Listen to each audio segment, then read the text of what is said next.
So, hi. Today's poem is about Whirl-Y-Gig, which is a much beloved, longest running club night in London and my home away from home, and a place in a community that I love a lot. And I do currently feel like I've been to a rave because I've had 5 hours sleep, not for exciting reasons, because of the bin men. More about that in another poem later. But I'll give my best shot at performing this, which is bit of an epic. I think this is probably the longest thing I have ever written for pleasure outside of education. Certainly the longest thing I've written since university, so that's a good decade and a bit. But I guess there's no better inspiration than a place you love. So without further ado, this one is called Whirl-Y-Gig.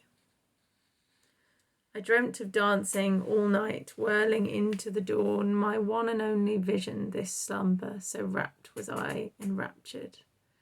A special evening began unfurling from the queue, the sweet, intense anticipation palpable amongst the secure warmth of my pack, all of us stomachs flipping, nervous grinning, these feelings amplified for this long-craved reunion. Everyone there, closest friends, vibing strangers, my old school crush magically cute as he ever was. Even people I'm dreading in the background, not so bad, never so bad.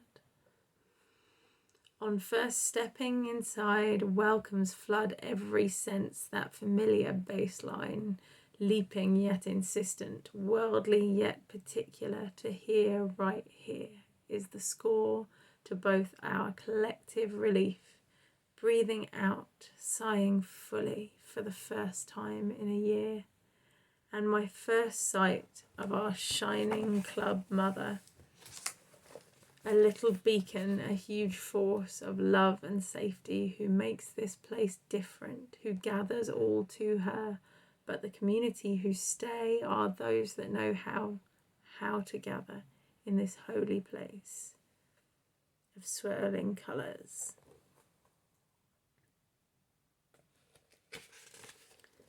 At first we find some corner to gather, dispel our nerves with sit and chatter, with body paint and party favours, with true hugs that squeeze for ages, joining ourselves with invisible threads, lifelines, care lines, fun lines for the marathon to come. Still not quite ready, I go to, embarrassingly, one of my favourite places, the toilet queue, to dispel my last jitters and replace them with fairies, party nymphs in every sparkle of every character, the tender company and fleeting encounters of stranger women, inhibitions ebbing, learning that here they can drop their guard. At last I am ready, suddenly, pulling at my lead, pulling holders with me to go home, home for the first time in so long. On the lengthy journey, 10 metres in, our eyes our eyes meet many beautiful dancers, fellow travellers, cross our iris lines while visually moving on, a little of us remains joined for the night, a web spun in this unique place of connection. At last we arrive in our spot to spin, feeling the climb, our psychochemical roller coaster, aiming for the apex, momentarily remembering to look out at the view. Lights of every hue dance and spin, at once vivid and soft, fantastic company, tickling the fabrics draped and hanging. Then, of course, the music catches me, unexpected, inevitable, and my body gives me over to our conductor for every evening, the best manipulator, our mountain guide who tells us we are just beginning. The earth meets my feet, stability to spring from, to frolic in myself, lose myself and reach me in ecstatic dance. Then land and couple again with the floor, the room, beyond the crowd, the world. How to relate what follows, describe the indescribable, each repetition different, each minute hour-like, exploring out and in countless precious encounters, close companions, familiar strangers. Rave mates, those singular people you only see here, each joyful reuniting coincidental Christmas, embraces powerful enough to pull me for stretches out of the musical spell. As the hours spin by, my head spins too at such varietal beauty, the spark in each individual and part of the whole. The whole, I must entrance myself again, join with the physical, mystical me and dance, dance, dance. So I do, gravitating to my group, but oh distraction, I am bowled over by these gods I know, love bursting and finding the kindest words, the deepest eye contact, the softest kisses. We carnival in our charisma, I bring them water tributes and use every resource, sneaky stick seat and all, to remain here glowing. As we push on, psychedelic summit in sight, words retire, surplus to requirements when there is such presence, our joined presence, somatic and spiritual. I sniff and squeeze, we stomp and roar, globe gaze.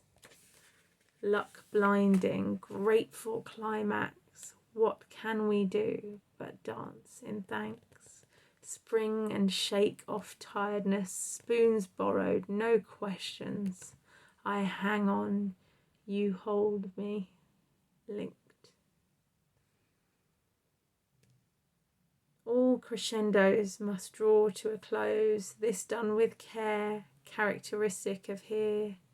The parachute unfolds, clumsy, elegant, replacing end of night grief with wonder.